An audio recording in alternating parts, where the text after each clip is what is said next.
Appreciate everybody joining us. A little bit about our guest today, Chief Mark Davis.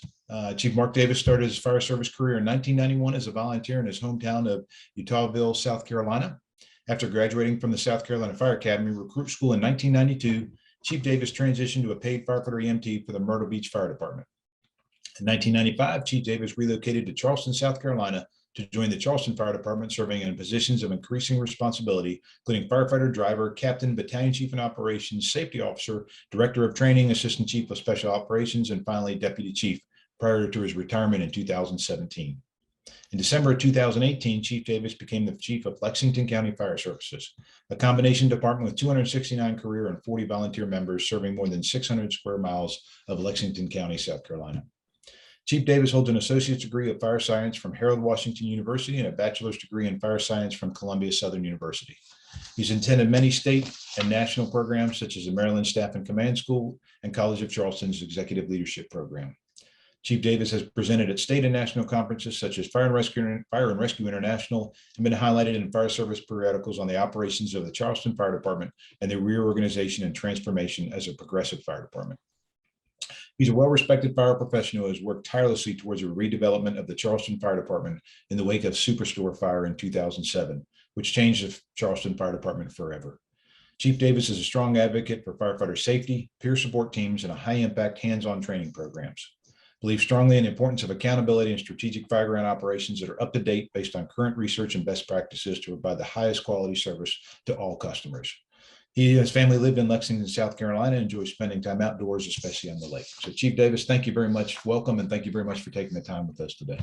Thank you for having me.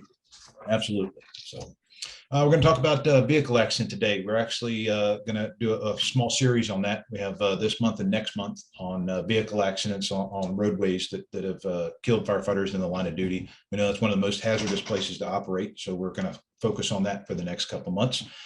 Today's story is going to be about engineer Paul Quattlebaum, and he was killed in the line of duty on October 4th, 2019, while operating on a scene of a motor vehicle accident. Engineer Quattlebaum was assigned to engine 327, was operating in a 3000 block of Fairview Road. Originally, engine 327 was dispatched to a medical call, and he and his partner drove up to the motor vehicle crash. Engineer Quattlebaum and his partner, firefighter Kyle Miller, stopped at the accident to see if there were any injuries or need for assistance. After Engineer Quattlebaum made contact with the driver of the vehicle, he directed his firefighter to get the medical bag from the engine and check on the occupants of the second vehicle involved. It was during this time that a tractor trailer failed to recognize the incident, drove into the scene, and struck Engineer Quattlebaum, causing multiple trauma injuries. Firefighter Kyle Miller called a mayday and began CPR until additional units arrived. Unfortunately, Engineer Paul Quattlebaum succumbed to his injuries during this incident. Chief, again, welcome. Truly appreciate you taking time with us. And as we start most of these, the most important thing, tell us about firefighter Quattlebaum. Who was he? What do you want people to know about him? He was a lifelong resident of Lexington County. His family was from Lexington County, 22 years on the force. He actually served at the area that he was raised. We have obviously about 700 square miles of county, so it's pretty spread out. He loved the outdoors. Has a teenage son named Eli. His ex-wife, Eli's mother, is actually a paramedic for the neighboring county, or she was. He has father and a brother. Paul served honorably, was discharged from the United States Marine Corps, and then joined the fire service. And he loved the outdoors. When you're a fire chief and you come into an organization, you look for those informal leaders, the people that you know are well respected by the force. And if you can make contact, a bridge with those members, they will support your message. And that was Paul. We had many conversations. I was on the job about 9 months when this happened, and he had stepped forward and actually joined my advisory committee. And he was eager, even with 22 years on the job, to make the Lexington County Fire Service, which is a great organization, even better. And I was honored to know him for the 9 months that I did. Thank you. Just tell us about the day of the incident. Walk us through what happened that day. So. It was a typical Friday in South Carolina in October. Still pretty warm, but it was a beautiful day. And as I normally do on Fridays, I do my station tours, and I happen to be at the very farthest end of the county away from where he was. As I'm getting in my car and I'm driving back a good 30 miles from the incident scene, I hear it plain as day come over the radio, his firefighter call the battalion chief and say, my engineer just got struck by a tractor trailer. And then the next actual part of that is, in my mind, I'm trying to process what I just heard on the radio. He comes back and says, we're doing CPR. So it's, it's limited information. Our county has almost 300,000 people, but we have an urban center that's it's really more to the north and west. And as we get to our outer lying area, we have stations that have 2 people. And that's where Paul and Kyle were. And they were as close as you could be. They were going hunting the next day. So Kyle is doing CPR on one of his best friends with help from one of the truck drivers who actually stopped at the scene. So we're getting this limited information. And by the time I actually got there, I actually passed the ambulance going towards the hospital. Every unit, of our force that was in the area, every chief that could get there, got to the scene to try to determine what was happening. So, it was immediately after that, I checked on Kyle, and then, the EMS on scene, who her husband is a captain with us.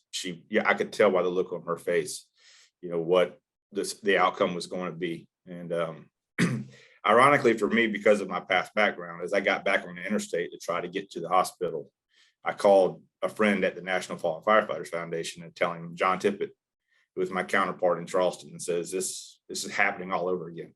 This is what's going on. So we actually talked on the way to the hospital, which kind of kept my mind, in a decent place. And then it's you pull up and you see the medic unit, and the paramedics are distraught, and, going into the hospital and trying to find the family, determining that it's not going to be a survivable outcome, and trying to get the family to the hospital so we can start that process of really going at it from that vantage point. Right. Was firefighter Miller hurt at all in the incident as well? Or he was not. He was not. I actually got to the scene. He was in a chief's car, and I had a chance to speak with him. And he was being well taken care of by our force at that particular time. And there was a neighboring volunteer department who would come. So those guys were all off duty Lexington County. Everyone was there. Even people had come past the scene who knew the guys who were on the fire truck that day. So we were trying to contain as much as we could, not to change the outcome or the story, but just to try to get the family to where they needed to be, which was a very difficult task in a county of 700 square miles. Right, you mentioned part of this. Tell us what your experience personally. You mentioned a little bit of it as you're responding there. You get there, you're en route to the hospital. What kind of feelings you're going through at this point? I think for me, it's complete disbelief, and an understanding of what tried to happen. So, if with my background of where I came from, I think I was so focused on safe operations of a department and what we had to do. We're a very active agency when it comes to structure fires. It's not uncommon to have 300, 350 structure fires a year. So I was so focused on that portion of it to make us a better fire ground operations. We're operationally driven. And, I'm sitting there thinking to myself, how could I have stopped this? I have a truck driver who disregards a fire truck and comes through a scene. What did I do wrong? What could I have done? What could we have done more? And that's a hard pill. It's still a very hard pill to swallow. That nobody in authority wants to say there's something out of their control, but sometimes there are. As much as we plan and do our due diligence, there's just some things that we don't see coming. And this is one of those things that, it's even after everything I had been through, having to talk to a doctor in the emergency room and having to talk to the family directly, It was just a whirlwind. It gets to the point where you only remember key things from a day, and then that first hour turned into it's 4 hours downstream now, and you don't even know where the time has gone, so to speak. Thanks. Then the aftermath, you get through the hospital, that kind of stuff. What'd you experience in the aftermath, of the incident, the weeks, the months afterwards? Oh, this, there's numerous parts of it. First thing we did was we posted the honor guard with him. He was never left alone. Even at the funeral home, it's immediately going into the planning stages. So, I've got to take care of his family. I finally, we got them to a point where I could meet them at the hospital. You've got to talk to your people, so by the time I get back and can put something out in my department, then it's immediately a press conference on what's going on. And we spent Saturday and Sunday trying to get the support systems in place. And it's kind of an answer to one of your questions later. But if you don't have a peer support team, if you don't have those resources already on deck, by the time you need them, it's too late. And we're lucky in South Carolina that we have a pretty robust system. So we immediately have people coming in. And then it's, Monday. And I made the call to have our state peer team come in, just fire chiefs to help me. And about lunchtime is when I got the phone call from OSHA that I immediately had to have a meeting with them. It didn't matter what I was trying to do. That was the first thing. And we were very fortunate. We shut our fire department down, and fire departments from all over the state came in. And then the next thing was, how do I heal the fire department, but also how do I address this investigation that's going on, alongside of this. Of course, you go through Charleston as a company officer. Now you go through this as a fire chief. Did it rattle your confidence? What do you do from here? How do you regain that? Was there an issue with that? So I think one of the things that probably helped me that I didn't realize, one of our neighboring fire chiefs actually had an article in the paper. He was interviewed about our line of duty death with Paul. And he pretty much said, Chief Davis has been through this before, so he knows what to do. And that's not the case. I lost one of my best friends in the world, and 9 people I worked with in Charleston, and was intimately involved with that day. But I lived through all that, and now I'm stuck in. Now I have to lead through this. So I think the fire department and the community had a false sense of security that because I'd gone through the soap superstore, I knew how to take care of this, and that's not the case. It was so close to home. And I couldn't go and just sit in a room and do what I did after the soap superstore, or just go and do my normal routine. It was truly going from living through it to having to lead through it. And I realized at that point that the men and women of Lexington County that I had inherited as fire chief were probably some of the most resilient and strongest people that I've ever worked with. And I can't say enough about my workforce and how professional they are. Immediately, the investigation is ongoing. And we're, as an agency, going ahead and doing everything that we can think of to keep this from happening again, whether it be making sure every truck has as many lights on it as possible. To our operations, we have GOGs, and at the end of the day, these guys saw an accident and they stopped. They didn't intend to be there for any length of time. They were going to move on down the road. They had their vest on. They had everything there. We redid all of our NIMS compliance training, and we started down that pathway, but we kept the workforce very well informed on what was happening. This is what we're doing for the family, but at the same time, this is what OSHA is asking us to do. And we made it very blatantly clear. This is complete transparency on everything that's going on, and it kind of galvanized the organization. And let them see we're standing up for firefighters in the conditions that we work under. Everybody makes a mistake, but in this particular case, we're going to hold the line as an organization and plow forward with the understanding that what the highway department does and what a construction company does on a highway is not what fire departments and EMS do. And we have to be looked at in a different light. So I think that galvanized us. We were lucky enough also to immediately after the funeral we shut completely down, and every member of the organization sat down in one place and we ate. And we sat there for hours and we talked about, this has shaken us, but we will move forward. And, this is what Paul would want us to do. Expanding on that with the department, was there a confidence issue in the department? I mean, now you got to run vehicle accidents, and was there a struggle with that, and how they regained that confidence with it? Absolutely. And I will say, when we talk about confidence, and the question is, have I gotten my confidence back yet? I don't believe that I fully have.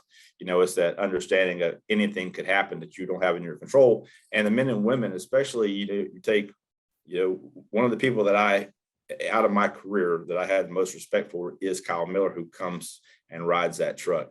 He's like, Jay Betancourt getting back on a truck in Nashville, the guys in Charleston who got back on a truck, Kyle Miller. And I know my guys, my men and women who work for me, they're nervous. So we reinforce that what we do and our policies in place are national standard.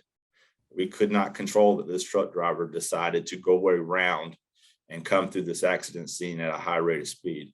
And we gave him carte blanche. If you need to call 3 other units, if you need to shut that highway down, if you need to shut the interstate down, you do that. If you feel like you're not safe enough to get out of your truck, you do not get out of your truck. You have every resource as possible.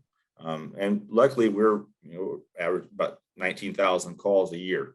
So they were getting back on the horse pretty quick. One of the things that, the way the fire department heals in my mind is they need to be together. They need to spend time together, where, fire stations getting together, them training them, doing it off duty. One of the things that did set us back a little bit was COVID, because we went into station lockdowns. And we did see that it affected the mental health of not only the men and women on the street, but even our command staff. So I believe that COVID has delayed our acceptance process of this. Not that we'll ever truly heal, but they have gotten back on the horse, and I'm extremely proud of every one of them every day. With respect to the department, any changes did you make? Did you implement anything change-wise in the agency? We did. We went out. Obviously, we replaced everything that we could, even though we had everything, the latest up-to-date lights on trucks, the ability, our ProQA and our dispatch now, any major accident, we're sending numerous vehicles to this so we can have blocking forward and after the incident. And we also developed a roadway audit program, which is actually been extremely helpful and insightful. So a battalion chief is required to do so many roadway audits a month. They must do so many at night and so many during the day, and they have a checklist based on our GOG, and our GOG is time dependent. Depending on the accident and how long you're going to be there, you may set up 3 different versions, from just cones to, cones, highway markers, lighting, the whole gamut. And they cannot be on the call. They have to go on their own and do these audits. And they're non-punitive audits. It's a matter of they arrive on scene, they do the check, and then they pull the company together in a safe area. Unless they see an immediate safety issue, they do it then. But it's a good validation tool for the organization, and they understand this because we care. This is why it's important to do these things. And we know firefighters over time, if it's not reinforced, then it becomes that deviation and normalization. So we maintain that, and each battalion chief is required to do many a month. We will do it. We will show up, fire chief. I will show up on an EMS call. I will show up on a car accident and just say, what are we doing here?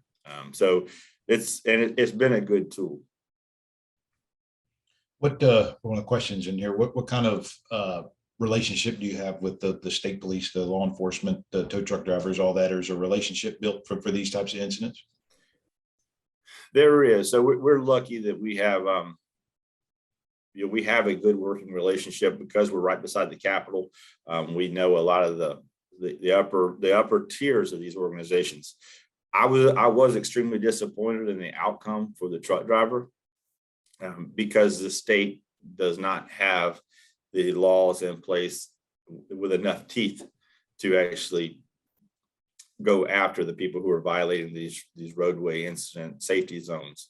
And we're actually the state of South Carolina State Firefighters Association now. Legislatively, we've been pushing for several years to adopt a much stronger, much more stringent bill, such as you see in North Carolina or Georgia. And I think we have the political wherewithal to do that. And hopefully we can get enough police officers on the street, especially the state troopers, and give them a reason to go after these people. Because as it stands right now, the fines and the actual penalties are not excessive when they should be. Right, makes sense. Been almost 3 years since this incident. What do you want firefighters to know about this incident, to learn from it? Well, I think it's the fact that we start pre-planning from the time the call goes out. When Purvis gives you that call and you go out, you think you're going to a type A incident, it turns out to be type B. So always that situational awareness, always keeping your head on a swivel. And even more importantly, is the fact that we can never control. We like to think we know what that fire is going to do, but we don't. We like to think that the person is going to stop, but they may not. Look at the world that we're in. We like to think we go on the EMS call and somebody's not going to pull a gun on us. We've got to keep our guard up 110% of the time. For two guys who were just doing the right thing, they were doing their job, and somebody disregarded every sign that they needed to stop, and it ended this young man's life. He would have been a grandfather now. I think about it probably every day. It's incumbent upon us, no matter how diligent your chief is, no matter how much the people in headquarters are trying to legislate you, they're giving you too many rules. We do that because we know that there's things out there that are going to come up and are going to get you on a bright sunny day in South Carolina, Friday afternoon, because somebody chose not to stop for a fire truck. And it's interesting, and you kind of beat around the part that these are routine incidents, and most of the incidents that we cover in this Connect series over the last 2.5 years, you run those accidents every day. This is not something different than what you do. It's not that extreme incident that these are happening on. You're exactly right. Yeah, it's and the sad thing is, an incident like this, it doesn't, Charleston losing 9 people in a sofa store, and we can go back to that and you dissect it, and we didn't have the fire flow, our training wasn't there, but at least it gives you an understanding. You have something to bite into. Well, this is what we can do. But I've got a fire department of almost 300 people who are devastated just because a truck driver did not do the right thing. And it's, you almost want to find out that thing that we not necessarily blame this on, but this is the cause. And when you come down to it, somebody just didn't do the right thing. But there's people out there every day that getting down the street is a little bit more important than the fire truck who stopped up here. Or I can cut in front of this, fire truck's coming down the road, they don't need this much room. My time is more important than the responders who are working on the street. What advice would you give to officers or firefighters, fire chiefs, whatever the case is, that have to deal with a line of duty death? My first thing would be get help on the way. Get somebody there that it doesn't even have to be anybody, but get someone there who is an outsider, so to speak, who can say, you probably just need to take a break. You got to slow down, because if you don't take care of yourself, you can only run on that treadmill for so long. And I'd give them the same advice that incident commanders that I'd give to my everyday employees. Cherish every moment you have, especially with your family, your kids, and your coworkers. Because in our line of work, at any given day, it could completely change 180 degrees. But put in place those safety systems. If you don't have a peer support team, get one, or at least know where you can get one. You have EAP. I learned a long time ago, just by accident. I had a guy from Worcester tell me long before the Sofa Superstore, that and you have an event where somebody dies, it doesn't go away in a year or two. it's generationally, and it's going to be in your organization as long as anybody who was on the job that was there. And it can be worse at 10 years when you're sitting back thinking. And if you don't get help to deal with these, if you don't get your people help to deal with this emotional baggage and trauma, it's going to come to light sooner or later. You either handle it or it's going to handle you. So robust mental health care is definitely a forefront. And the fire service has done really good about making that acceptable. So I'm going to capitalize and put a shameless plug in where you mentioned that we have our uniform support groups. And as Chief Davis was talking about, whether it's the chief, the incident commander, and company officer, we have formalized groups. And Chief Davis is part of our group for the fire chiefs. He is a mentor that can reach out to other fire chiefs that experienced. And what we try and do is we have a cohort of about 20 some of each group right now. And we're expanding that every year. And it's people like Chief Davis that have experienced that line of duty death at that particular position and can help that position, whether that's a fire chief, a company officer, an incident commander, and can help them through the process that he was mentioning of taking care of themselves and that kind of stuff. So you can go to firehero.org. We have all three programs are listed on there. The contacts come to us and we can get people, again, we try and match it based on like circumstances, like fire departments. So you're dealing with somebody that went through about the same thing or as much as possible out of it. So appreciate the lead into that plug. We're trying to get that word out on these programs, and please give us a yell, whether we can provide information on them or assistance, whether it happened 2 days ago or 2 years ago. It doesn't matter. 10 years ago, it's immaterial. We can get you help and running through the process out of it. So Chief, we'll take a few minutes and look at the news story here to kind of wrap up the incident here. I'll pull this up here real quick.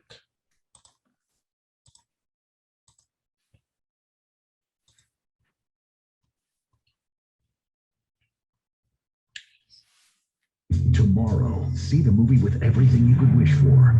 Only by granting your heart's desire may I earn my release. He'll be staying for a while.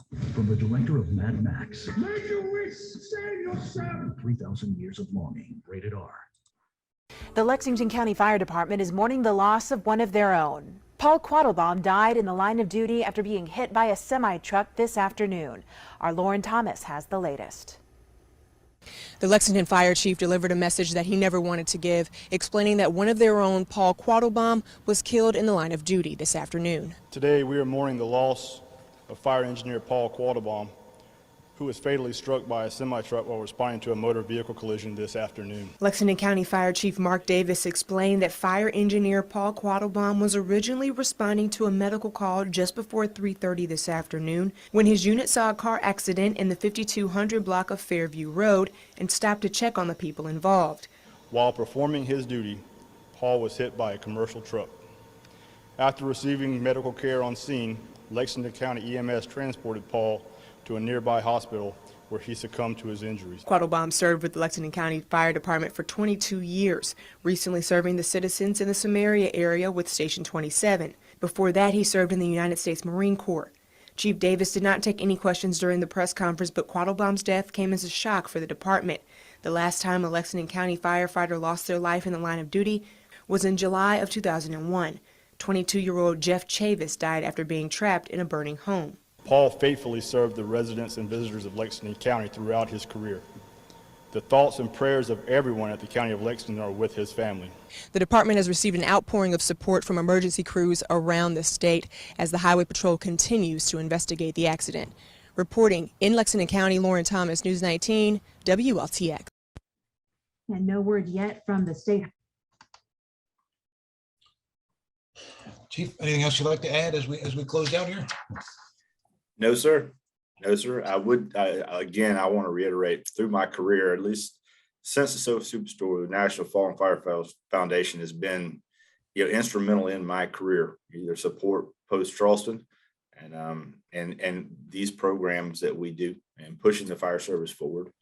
And I hope that every fire department out there takes a little, is remembered of how good the programs are and what type of support we get. But I truly appreciate and I'm honored to be here.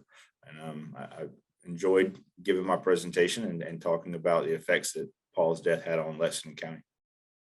And thank you very much. I think the impact on these is huge. We go through hundreds of downloads of these. I think departments are using from training, and it's the incident itself But even past that, it's the impact on the people and the recovery and the things that can help through that process is that the unknown that we have not focused on before. So thank you very much for what you do for the foundation, the chief to chief. Thanks for sharing your incident today. Truly appreciate you.